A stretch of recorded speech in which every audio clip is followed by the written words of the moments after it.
Un protocole de collaboration stratégique autour de la plateforme numérique Tofungola Miso vient d'être signé par l'Agence de prévention et de lutte contre la corruption APLC et l'ASBEL Dignité Humaine qui en est l'initiatrice.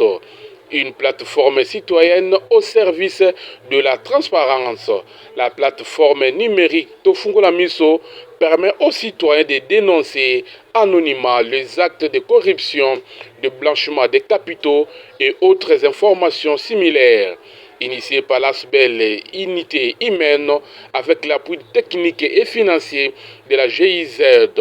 Monsieur Michel Victor Bodouka, coordonnateur AI de l'APLC, souligne que cette initiative constitue une étape décisive pour la transparence et la participation citoyenne dans la République démocratique du Congo. La réunion portait sur la signature d'un outil de dénonciation. Et comme vous savez, dans le travail de la lutte contre la corruption, il faut avoir un instrument qui puisse vous permettre de mener à bien votre mission. Et l'outil que nous venons de signer nous semble très important pour pouvoir permettre la prévention et la répression de la corruption. Oui, mais l'outil sera publié, il n'y a aucun souci là-dessus. Au contraire, c'est parce que c'est une plus-value dans notre travail. La population forcément doit être au courant de cet outil révolutionnaire que nous venons de signer. Madame Elodine Tamuzinda, coordonnatrice de l'ASBEL Dignité Humaine et l'initiatrice de la plateforme numérique Tofungola Miso, s'exprime. Pour rassurer nos communautés locales, nous voulons rassurer les structures de la société civile, nous voulons rassurer également les services et les partenaires qui s'engagent dans cette lutte contre la corruption. Aujourd'hui, c'est un signal fort de la part de notre gouvernement à travers APLC qui a accepté l'outil proposé par la dignité humaine ASBEL. La dignité humaine ASBEL qui a travaillé avec les médias de la place, avec d'autres structures de la société civile, qui a mis en place également un comité mixte composé d'autres parties prenantes et donc toutes les couches représentées et jusqu'au cadre de concertation nationale de la société civile.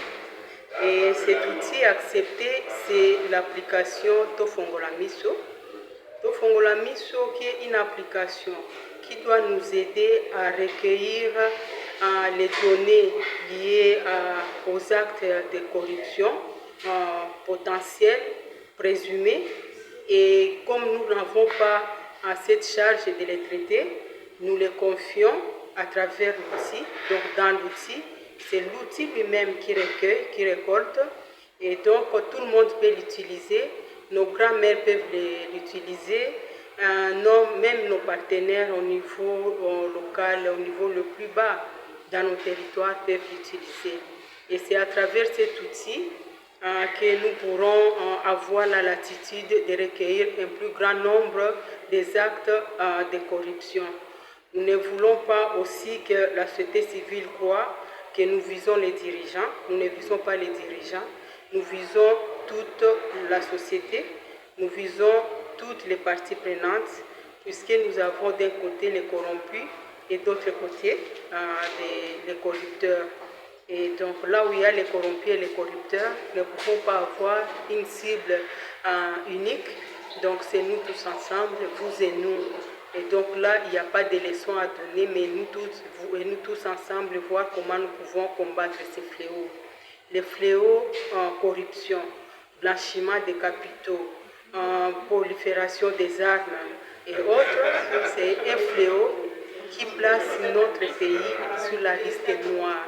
Aujourd'hui, on nous dit que nous sommes sur la liste grise, mais gris et noir sont vraiment voisins. Nous devons faire attention, puisque demain ou après-demain, on ne parlera pas des dirigeants. Les hommes passent et les institutions restent.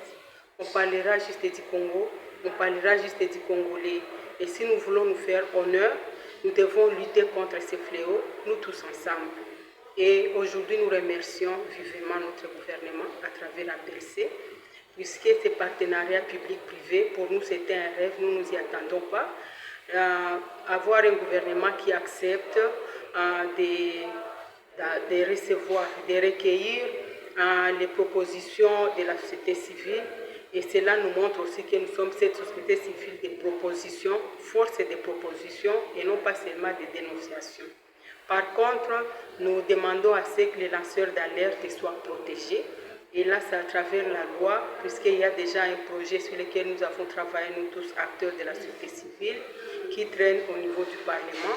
Et nous voulons qu'à ce niveau-là, ça soit poussé pour que cette loi soit vite votée, puisqu'il y a certains lanceurs d'alerte qui n'ont pas de connexion Internet, mais qui peuvent aussi, d'une manière ou d'une autre, œuvrer avec nous, la société civile, et voir comment nous aussi nous pouvons traiter, nous pouvons à notre niveau collecter ces données et les transmettre là où elles peuvent être traitées au niveau des APLC. Et voilà en amont ce que nous devons faire, mais en aval, il y a ces comités. Il y a aussi le comité de pilotage et nous tous ensemble, nous allons continuer à faire les suivis et l'évaluation pour ne pas dire que si c'est au niveau des APLC, tout est fini. Non, nous devons continuer à interagir et savoir ce qui marche et ce qui ne marche pas jusqu'à ce que nous puissions nous rassurer que les résultats sont atteints. Donc voir notre liste blanchie, notre pays blanchi sur la liste et non plus rester parmi les pays les plus corrompus du monde.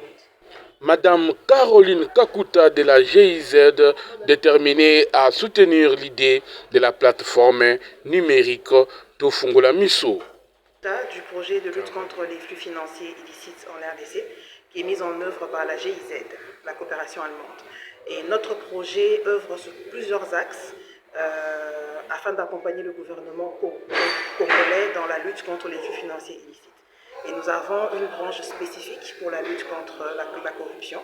Et c'est dans ce cadre que nous accompagnons l'APLC, l'Agence de prévention et de lutte contre la corruption, et la dignité humaine qui nous a apporté un projet très porteur qui porte sur le déploiement d'une application mobile qui va permettre à tous les citoyens congolais de pouvoir dénoncer des faits de corruption.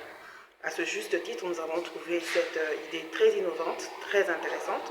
Donc nous accompagnons ce processus et nous accompagnons les deux institutions à pouvoir collaborer et à mettre en place ce système. On le dit toujours, le risque zéro n'existe pas.